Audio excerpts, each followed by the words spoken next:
In the past, people have harnessed the power of the wind to propel ships using sails before the invention of the steam engine. At the beginning of the 20th century, electricity came into use and windmills soon became wind turbines, as the rotor was connected to an electric generator. Commercial wind turbines have become an important multi-billion-dollar industry, with annual growth rates of up to 20%. Currently, wind power generates 4% of the world's electricity.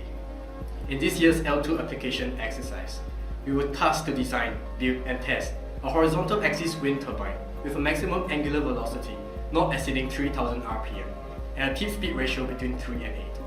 The turbine had to be manufactured as one single part, with the build area not exceeding the dimensions of 400 by 150 by 75 mm. The objective is to achieve maximum power coefficient at the desired tip speed ratio.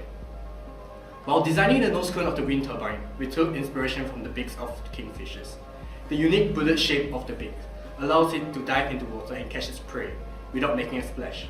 However, our team failed to foresee the creation of unwanted vortices around the nose cone, which led to undesirable effect on drag, resulting in lower power coefficient. In order to maximize the power coefficient within the given TSR limits, we needed to maximize the lift-to-drag ratio along the blades.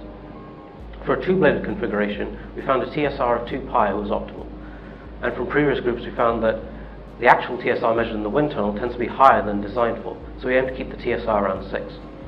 So to ensure we did not exceed the RPM limit, we needed to make the turbine diameter as large as possible. This had the added benefit of increasing the Reynolds number over the turbine, which would give better L/D values.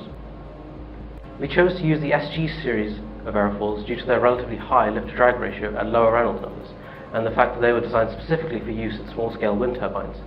Specifically, we decided on the SG 6043 airfoil for approximately 3/4 of each blade, blending to a thicker SG 6050 towards the root to meet structural requirements. Finally, the tangential velocity at each section of the blade increases as distance from the rotational axis increases. This, combined with the tunnel velocity, means the relative angle of the incoming flow will change along with the length of the blade. Therefore, to keep each section of the blade at an angle of attack resulting in maximum L/D, a twist needs to be present at the blade. We chose to employ a Smith's distribution over a Betz with both a twist and taper, because this gave a more realistic taper and in fact a better power coefficient when simulated in Q-blade.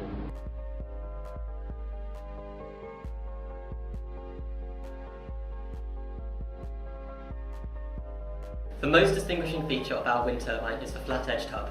The rationale behind this was to allow for as large a possible root section to ensure the blade would not fail at the joint between the hub and blade.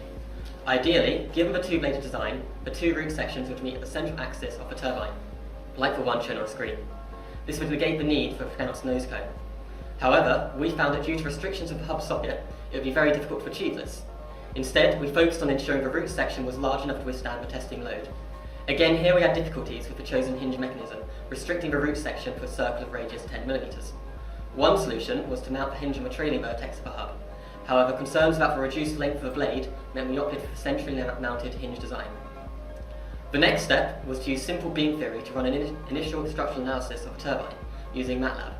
In this analysis, we considered both the aerodynamic and centripetal forces, but considered gravitational loads to be negligible in comparison. The analysis told us that the beam was strong enough but only exhibited an approximately 20% safety margin. This did not leave enough room for error. Abacus finite element analysis software was then used to simulate the structural loads on our blade in greater detail. The simulation gave similar results to our previous calculations, confirming the need for a larger root section. Our response was to increase the size of root section slightly, however it remained circular with a radius of around 20 mm. In hindsight, we would have been better off using an elliptical root section of approximate height 20 mm and width 50 mm.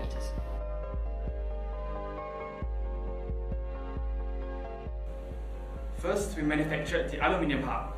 We started off with a cylinder of 6082 aluminium. Using a CNC lathe machine, we first shaved off the excess material to achieve the required diameter of the hub. Following that, with the help of a drill and ball, a hole was created through the center of the hub. A CNC milling machine was then used to shape the hub's hexagonal cross-section. A drill was also used to introduce a hole on one of the faces so that the turbine could be secured to the testing rig with the use of a grub screw. A conventional CNC machine was then used to part off the hub. Finally, the hub's keyway was introduced using a keyway broach and a hydraulic press as shown. Next, a rapid prototyping method in the form of 3D printing was used to manufacture our wind turbine directly from our CAD design data. The material used was ABS plastic. Post-printing, our prototype was placed in an ultrasonic bath to remove the additional support material from it. Sandpaper was then used to smooth its surface, before a layer of acetone was applied on it as a finishing. Finally, the aluminium hub was glued into place using a glue gun. The folding plates were also secured in position using a combination of both screws and glue. The turbine was tested in the Donald Campbell wind tunnel at different speeds. The test rig shaft was used to fix the assembly by its hub. The free stream velocity in the wind tunnel is measured by a pitot tube mounted upstream, and this velocity can be controlled by a PID controller. At a preset wind speed, the turbine was allowed to free run until it reached its maximum RPM. Then, it is constantly decelerated until it reached its minimum preset RPM value. From there, it is accelerated again.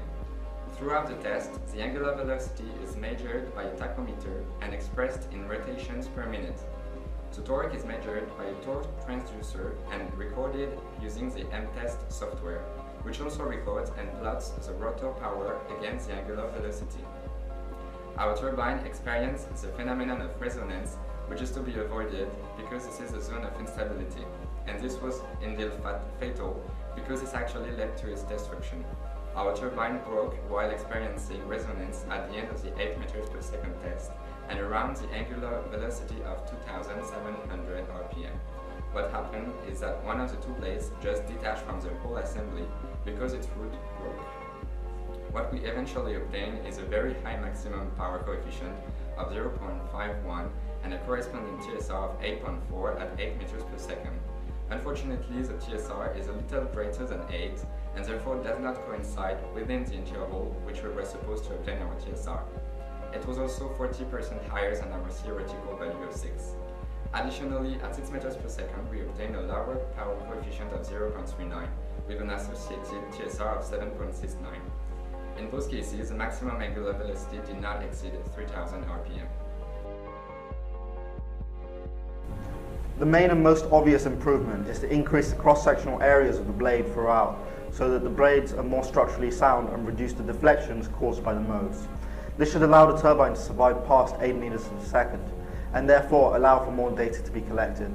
In hindsight, it can be seen that it was not necessary to switch our airfoil from SG6043 to SG6050. Furthermore, increasing the size of the root sections will also have a major impact, as that is where the failure occurred.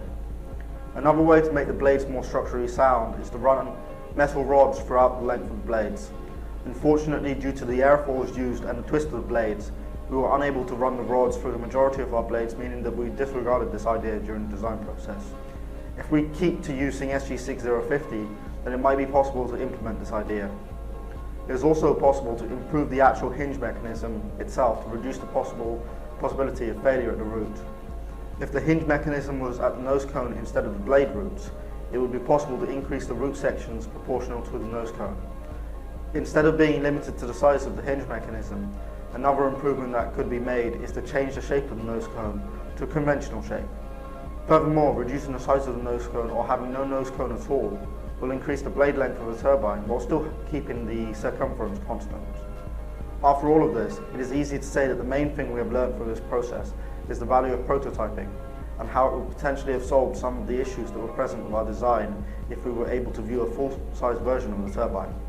Also, it is important to understand the processes used to create the turbine, as the accuracy of the machine for the 3D printing allowed the creation of the hinge sections as one part of the whole. Too much flexibility in the blades of the turbine made them overly susceptible due to failure from vibration. In addition to this, one of the resonant values for the wind turbine happened to be around 8 meters per second, meaning that it was during the testing phase. This resulted in excessive stresses causing the failure. The hinge section worked exactly as it is designed and allowed us to increase the diameter of the turbine while still printing in the box specified in the design briefing. The TSR was designed to be 6 at the 10 meter per second test, but in actuality it went above 8 during the 8 meter per second test, meaning that our TSR does not conform to our design. In conclusion, even though the turbine ultimately failed, we were able to test multiple concepts and increase our experience in the practical applications of engineering.